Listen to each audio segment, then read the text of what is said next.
시사인의 김은지입니다. 네. 이런 뉴스가 너무 많아요. 외신 껍데기를 쓰고 둥각하는 뉴스 세탁이라고 저는 부르는데. 아, 새로운 용어네요. 뉴스 세탁. 우리나라 뉴스가 우리나라에서 나온 이야기를 듣고 외신이 인용한 걸 다시 재인용해서 마치 처음부터 외신이 이걸 보도한 것처럼 만드는 굉장히 과거에 많이 썼던 기술이거든요. 예. 정치적 목적을 띠고. 이런 뉴스까지 써야 되는 이유가 뭔지 모르겠어요. 이제 독자 수준이 많이 올라가서 쉽지 않은 상황이죠. 더군다나 요즘 인터넷이 발달해서 네. 금방 찾아보거든요. 사실 정반대의 얘기를 한 사람도 많아요. 사드 관련해서. 윌리엄 페리라고 국방장관이 있습니다. 이 양반은 한국에게 사드는 군사적으로 현실성이 없다. 전 국방장관인데. 네, 페리 프로세스로 유명한 전 국방장관입니다. 한국인들은 사드가 신뢰도가 높은 방어 수준이라고 착각하지 말라고 조심해야 한다고. 이건 기술적인 문제가 아니라 정치적인 문제라고. 사드가 북한의 미술을 다 막아줄 거라고 생각하면 안 되고 군사적으로 큰 효용이 없다. 이런 얘기를 국방장관이 했는데 이건 왜 대서특별 안 합니까? 당시 기사가 좀 나오긴 했었습니다. 한두 개 나와 말았잖아요. 네네. 지금처럼 막 한미동맹을 다 깬다고 얘기 안 하잖아요. 아니면은 뉴욕타임즈에서 뭐 트럼프 대통령이 문 대통령을 만날 때 그 입장을 존중해 줘야 된다고. 중국과 미국 사이에 있기 때문에 너무 밀어붙이면 안 된다. 이런 얘기는 왜 대서특별 안 합니까? 최근에 나온 얘기인데 둘 다. 정반대로 왜 한국발 뉴스를 외신까지 쿠션을 먹고 가져와가지고 난리가 났다고. 아, 참네. 왜들 이러는지 모르겠어요. 네. 매우 의심합니다. 여러 가지 의도를. 자, 첫 번째 뉴스는요? 네, 어제 정유라 씨 편지 관련돼서 좀 전해드렸는데요. 오늘 추가 내용 공개됐습니다. 정유라 씨는 편지에서 몰타가 아니라도 모든 나라, 변방에 듣지도 보지도 못한 곳이라도 괜찮으니까 빨리 얻을 수 있는 것으로 해달라면서 지금은 돈이 문제가 아니다라고 적었다고 합니다. 또 그 데드라인도 설정해놨는데요. 적어도 다음 대선, 그러니까 5월 9일까지는 돼야 한다라고 적었다고 합니다. 이게 몰타뿐만이 아니었군요. 예. 네, 시민권 획득해서 도망가려고 했던 게 아니냐라는 정황들이 계속해서 드러나고 있는데요. 이거보다 구체적인 정황이 어디 있나요? 예. 뿐만 아니라 이 편지에서 정유라 씨는 빨리 엄마 의견 물어봐서 진행해야 한다라고도 적었습니다. 최순실 씨와 간접 논의한 것으로 보이는 대목입니다. 또 다른 편지에서도요. 최순실 씨 관련된 상황이나 국내 동향들을 물어보면서 편지 받아서 읽으면 라이터로 태워버리니까 보안은 걱정하지 않아도 된다고 적었습니다. 그러니까요. 둘 사이에 비둘기가 있었고, 의견 교환을 해왔다고 봐야 되겠네요. 그리고, 국적을 취득하려고 했던 목적도 분명하네요. 다음 대선 전까지는 돼야 된다고 하는 걸 보면. 피하려고 했던 거죠. 정권이 만약 교체되면 본인이, 불려와서 구속되고, 뭐 그런 상황을 상정한 것 같은데, 구속이 안 되고 있어요. 네, 두 번이나 기각됐습니다. 네. 관련 뉴스가 또 있나요? 네, 편지 내용 계속해서 나오고 있는데요. 검찰이 확보한 정 씨의 편지에는 특검이 민주당과 국민의당 주도로 출범했고 박근혜 전 대통령 탄핵을 목적으로 수사하고 있다라는 내용의 자료를 보내달라고 요청했다고 합니다. 뿐만 아니라 삼성전자 이재용 부회장 관련된 내용도 있는데 지난 3월에 지인한테 편지를 또 보내서 이재용 삼성전자 부회장의 영장 기각과 발부 사유를 보내달라고 요청했습니다. 그러면서 코어 스포츠와 관련돼 있다면 더욱 좋다라는 내용도 있다고 합니다. 민주당과 국민의당 주도로 특검 출범했다 이런 내용도 보내달라 또 있네요. 네, 최순실 씨 쪽에서 계속해서 주장했던 내용이었죠. 공정하지 않다라는 취지의 이야기입니다. 현재 정치적 구도, 자신이 연루된 사건 매우 정확하게 이해하고 있고 그래서 대선 전까지는 다른 나라 국적을 취득해서 본방으로부터 도피하겠다. 이런 의지가 분명하고 그 사이에 이런 소식이 엄마와 사이에 왔다 갔다 했다는 거를 입증하는 편지인데. 네. 심지어 보안까지 신경 썼다라는 거죠. 다 태워버렸다라는 식의 이야기도 있고요. 그래요. 또 있습니까? 우리가 몰랐던 이야기가? 네, 또 장시호 씨와 관련된 이야기도 있는데요. 박근혜 전 대통령에 대해서 다들 고생이 심한데 자기 탓 같아서 죄송스럽다면서 지금 자신이 할 수 있는 것은 그저 입을 다무는 것뿐이다라는 내용도 있다고 합니다. 그러니까요. 자기가 뭘 해야 되는지 정확히 알고 있는 거네요. 또 있습니까? 영장 기각과 관련해서? 네, 또 검찰은 정유라 씨 구속영장 재청구 하루 전에 고영태 씨도 불렀다고 합니다. 고영태 씨는 관련해서 진술을 했는데 정유라 씨가 돈 문제 등 전후 사정 다 알고 있다 이렇게 진술했다고 하거든요. 검찰은 정유라 씨가 국정농단의 시작이자 종착점이라면서 구속 필요성 계속해서 주장했지만 법원이 받아들이지 않은 겁니다. 정유라 씨 한 사람의 구속이 중요한 게 아니고 사실은 특검이 시간이 부족해서 제대로 수사하지 못하고 중도에 끝냈잖아요. 예. 삼성전자 이재용 부회장 구속에 올인하느라고. 그러다가 시간이 부족해서 끊어져 버렸고 특검 연장이 안 됐어요. 이 수사를 제대로 하기 위해서라도 꼭 필요한데 보통은 영장을 세 번째 청구하지는 않거든요. 부담스러운 측면이 좀 있죠. 네. 재청구해야 된다고 저는 개인적으로 생각하는데 검찰이 어떻게 판단할지 모르겠네요. 네. 재청구해야 된다고 저는 생각합니다. 네. 왜냐하면 특검이 시간 부족으로 제대로 수사하지 못하고 끝낸 지점, 그 지점부터 다시 수사할 때 정유라 씨를 통해서 알아내야 될 사실이 있다. 저는 그렇게 보는데. 자, 법원은 계속 기각시키고 있습니다. 다음 뉴스는요?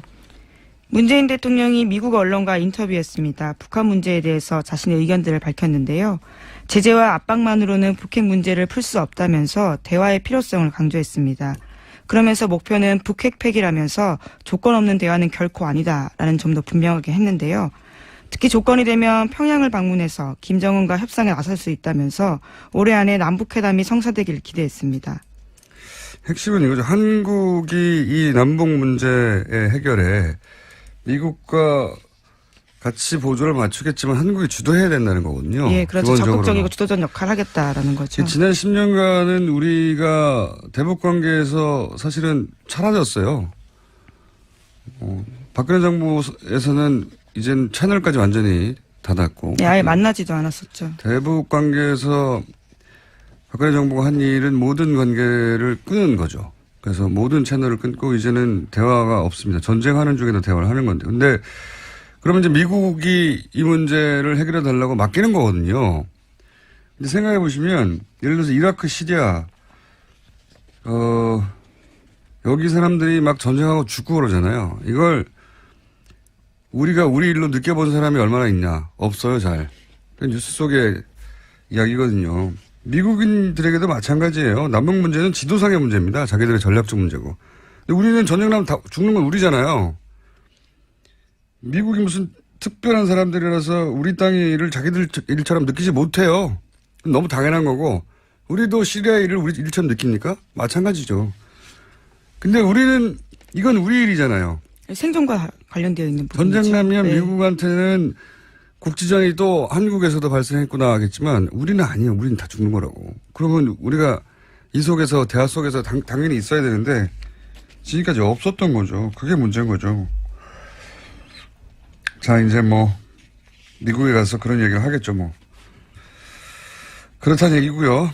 자, 다음 뉴스는요. 네, 또 문재인 대통령은 사실상 한일 위안부 재검토 합의 필요하다라는 식의 의견도 밝혔습니다. 워싱턴 포스트의 질문에 대한 답이었는데요. 문재인 대통령은 위안부 문제 해결의 핵심은 일본이 법적 책임을 인정하고 공식적으로 사죄하는 것이라고 생각한다고 밝혔습니다. 그 고노 담화로 돌아가자는 거죠. 예. 이미 일본이 다 했던 거를 더 많은 걸 요구하는 게 아니라 아니 다 인정했던 걸 왜 다시 부인하는 거야? 이런 거거든요. 이건 우리가 받아들일 수가 없죠. 당연히. 자, 다음 뉴스는요. 네, 강경호 외교부 장관도 어제 일본 외상과 전화통화했습니다. 위안부 합의 받아들일 수 없다고 강조했는데 기시다 외상이 위안부 합의의 착실한 이행이 필요하다라고 말하자 강 장관은 위안부 합의는 우리 국민 대다수와 피해자들이 받아들이지 못하는 게 현실이라고 강조했습니다.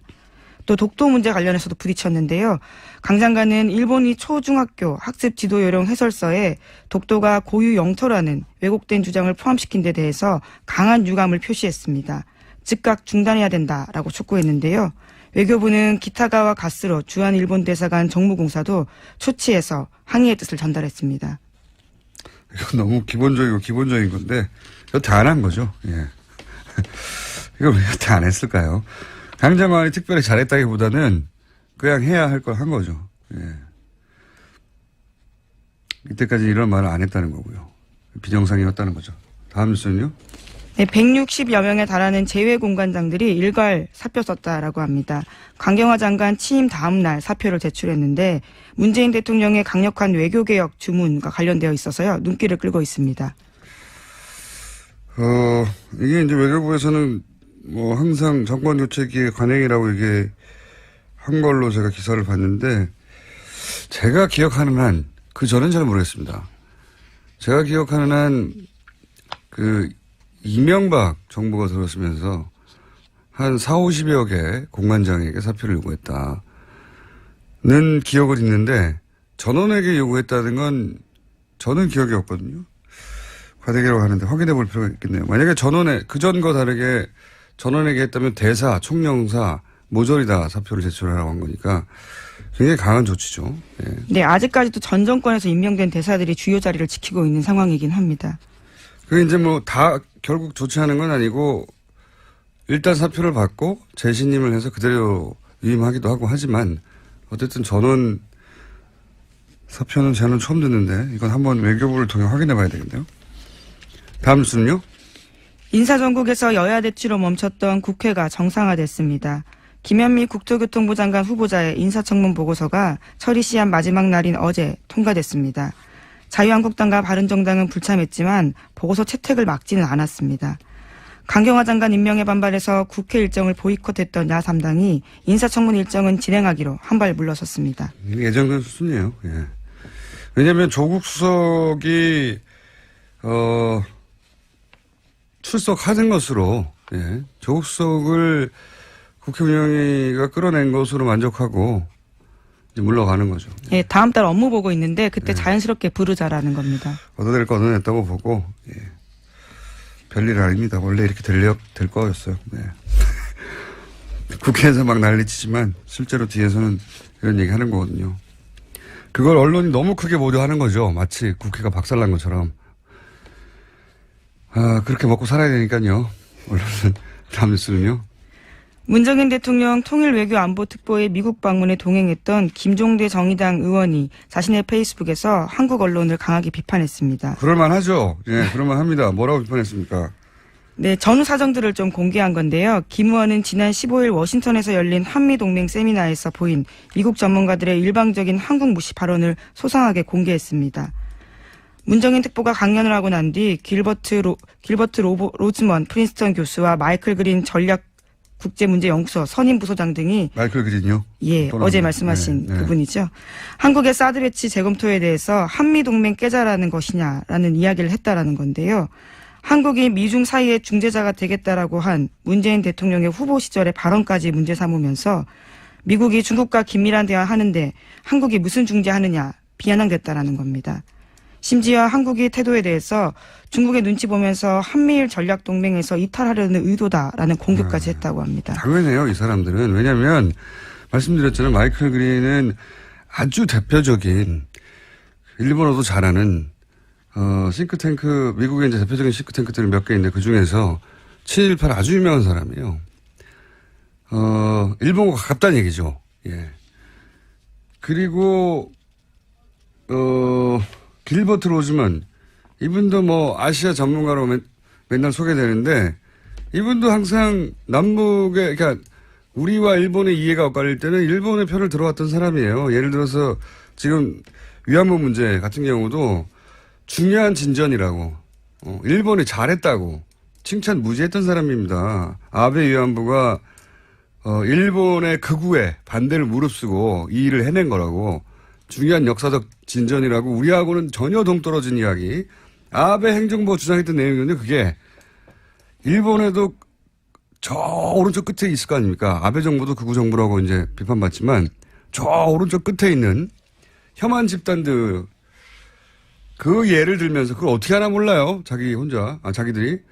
그 혐한 집단의 예를 들면서 거기서 반대하는데도 불구하고 극우가 반대하는데도 불구하고 극우가 그걸 진행했다. 이런 우리 입장에서 그런 이야기인데 잘했다고 칭찬한 사람이죠. 그리고 이 한미일 한미일 전략동맹에서 이탈하는 거냐. 이 비판도 일본에서 하는 거예요. 왜냐하면 미일 동맹 아래에 한미 동맹이 있는 게 한미일 동맹이거든요. 지금 구조상. 그래서 틸러슨 국무장관도 지난 3월 달에 와가지고 일본이 미국에게 가장 중요한 동맹이고 역사적으로 한국은 하나의 파트너라고 한 거 아닙니까? 그 인식의 연장선상에 있는 발언들입니다, 이게. 그러니까 이 발언들을 들어서 한국 정부를 공격하는 건 일본이 할 일이에요. 일본 언론이. 왜 우리 언론이 이걸 하고 있냐 이거죠. 그래서 저도 열받았지만, 당연히 현장에 있었던 사람은 더 열받았겠죠. 저도 이 대화록 정리된 걸 봤는데 화가 나더라고요. 이런 사람들이 이런 말 하는 걸 중계하면서 우리 정부를 비판할 게 아니거든요. 이해가 안 갔어요, 저는. 이해가. 예. 그래서 이제는 무언가 해야겠다면서 지난 정부 적폐가 이만저만이 아니다. 그대로 주저앉을 물렁한 우리가 아니다라는 식의 글을 썼습니다. 물렁한 우리가 아니다. 네. 그건 두고 김종대 의원이 쓴 글인데요. 네. 김종대 의원이 현장에서 그런 질의를 받고 굉장히 무리한 질문이 많았거든요. 제가 보기에는 읽다 보면 예를 들어서 우리가 당연히 한국법이 있으니까 환경영향평가 해야 된다고. 그 괌에서는 23개월 2년이나 했잖아요. 예. 근데 우리는 4계절 하겠다고 했더니 누굽니까? 마이클 그린. 예. 이 사람이 또 튀어나와가지고 아니 그거 특례법 만들어가지고 우리 법을 무시하는 거죠. 우리 법 체계를 특례로 만들어서 신속하게 통과시켜야 되는 거 아니냐고. 왜요? 우리 땅에서 남의 무기가 들어와서 환경영향평가 하겠다는데 법 절차를 지키겠다는데 당신들 법 절차를 특별하게 만들어서 신속하게 처리해버려야 된다고. 화가 나게 돼 있죠. 예, 심지어 당연히. 김종대 의원은 지난 정부에서 한미가 사드 배치 과속사고 냈다면서 실상도 모르면서 동맹 깬다는 식의 발상 유감스럽다라는 이야기를 했다고 합니다. 그러자 마이클 그린이 자기도 정부 입장 말한 것은 아니다. 이런 식으로 한 발을 뺐다고 합니다. 그러니까 이 분들이 가지고 있는 그 편향된 이 사람들 입장에서야 편향됐다고 생각 안 하겠지만 자기들은 태도를 미국을 대표하는 태도라고 바라보는 것도 이상하고 말도 안 되고요. 이게 이 자체가 세미나였는데 미국 언론들이 뭐 주목한 것도 아니에요. 보도도 안 됐더라고 하나도. 경로는 무슨 경로. 하여튼 이 전체가 문재인 특보 관련 그다음에 그 이후에 쭉 이어지는 한미 동맹이 다 깨졌다 난리 난 이 전체 뉴스들이 단순한 호들갑이 아니라 이 사람들이 손잡고 쎄쎄쎄하고 어깨동무한 다음에 다 몰려드는 것 같은 의도를 가지고 사실관계도 틀린 부분이 많지만 시각 자체도 굉장히 문제였어요. 예, 그걸 문제 삼는. 어쨌든 김종대 의원 혹은 홍익표 의원 혹은 문정인 특보 직접 모시고 이 문제는 한번 현장에서 무슨 일이 있었는지 조만간 시간을 마련해서 따져보겠습니다. 네. 제목 한두 개 정도 정리할 수 있을 것 같습니다. 네, 벨기에 브뤼셀에서 폭탄 테러가 일어났습니다. 지난 19일 런던을 시작으로 파리에 이어서 브뤼셀까지 불과 이틀 새에 유럽에서만 3건의 테러가 일어난 겁니다. 그렇군요.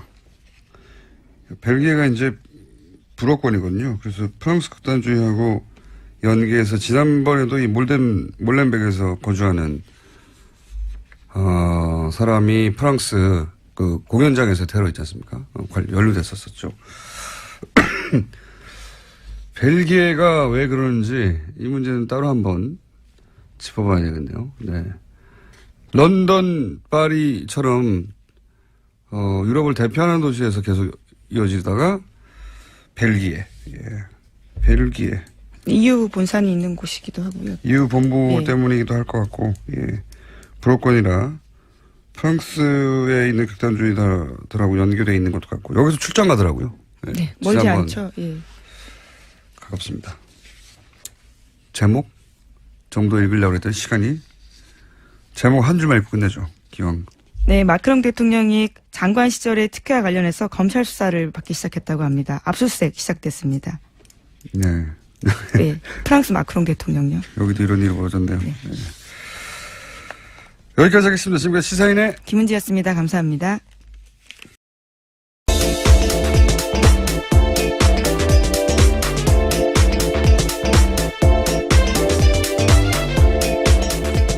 시사인의 김은지입니다. 네. 이런 뉴스가 너무 많아요. 외신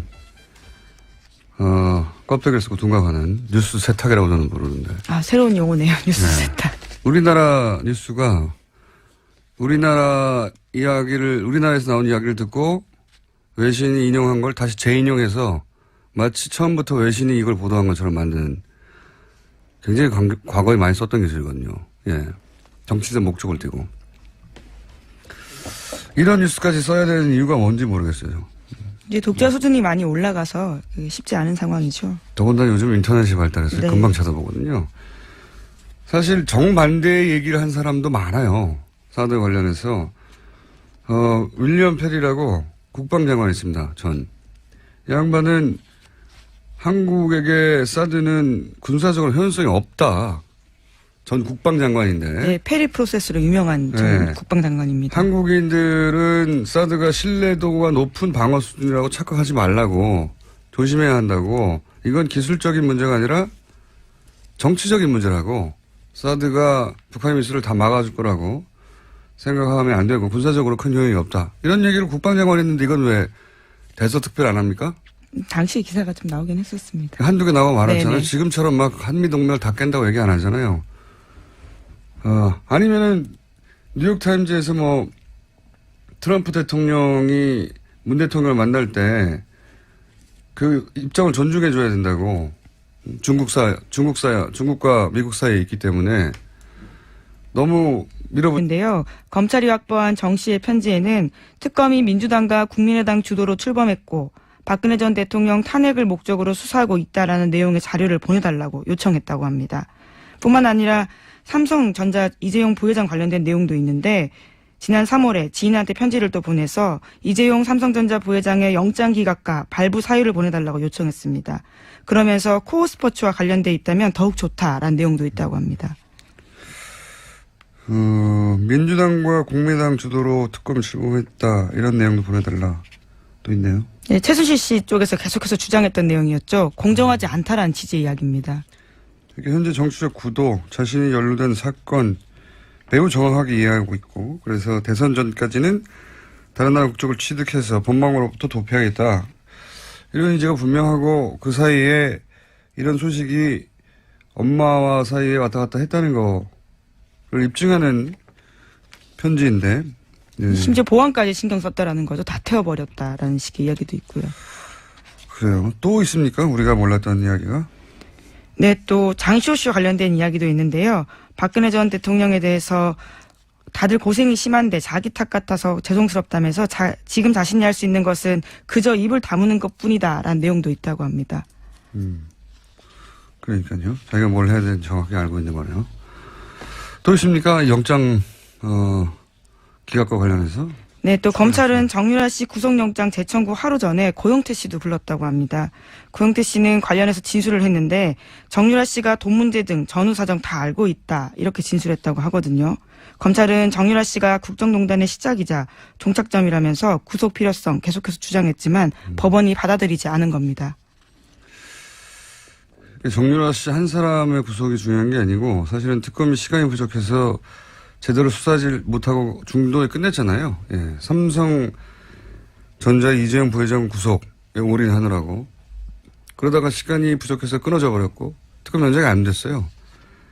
이 수사를 제대로 하기 위해서라도 꼭 필요한데 보통은 영장을 세 번째 청구하지는 않거든요. 부담스러운 측면이 좀 있죠. 네. 재청구해야 된다고 저는 개인적으로 생각하는데 검찰이 어떻게 판단할지 모르겠네요. 네. 재청구해야 된다고 저는 생각합니다. 네.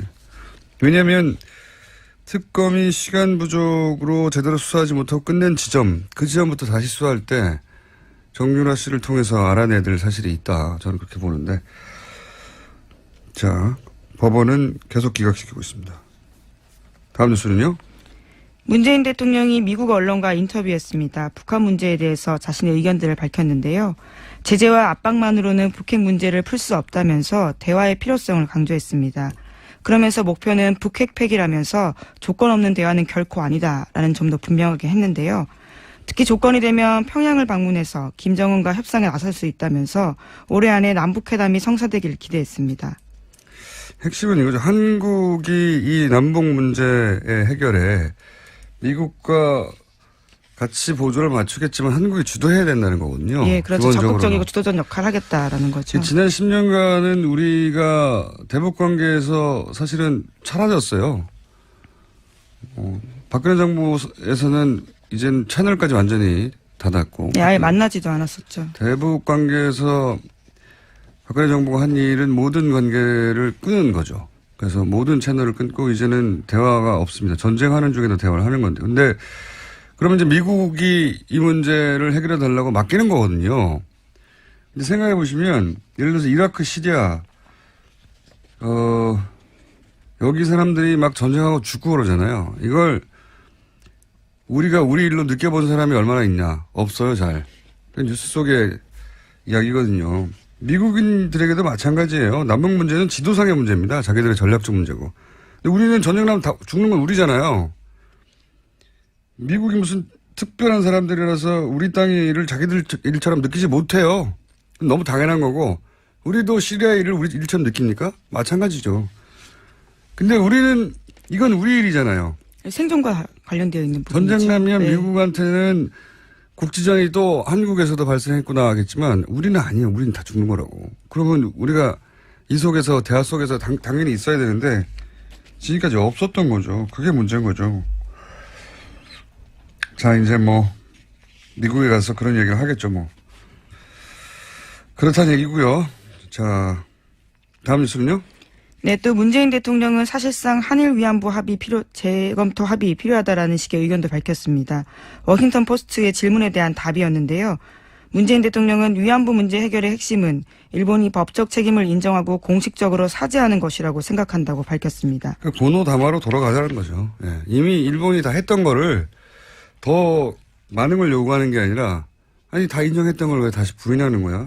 이런 거거든요. 이건 우리가 받아들일 수가 없죠. 당연히. 자, 다음 뉴스는요. 네, 강경호 외교부 장관도 어제 일본 외상과 전화통화했습니다. 위안부 합의 받아들일 수 없다고 강조했는데 기시다 외상이 위안부 합의의 착실한 이행이 필요하다라고 말하자 그러면 안 된다. 이런 얘기는 왜 대서특별 안 합니까? 최근에 나온 얘기인데 둘 다.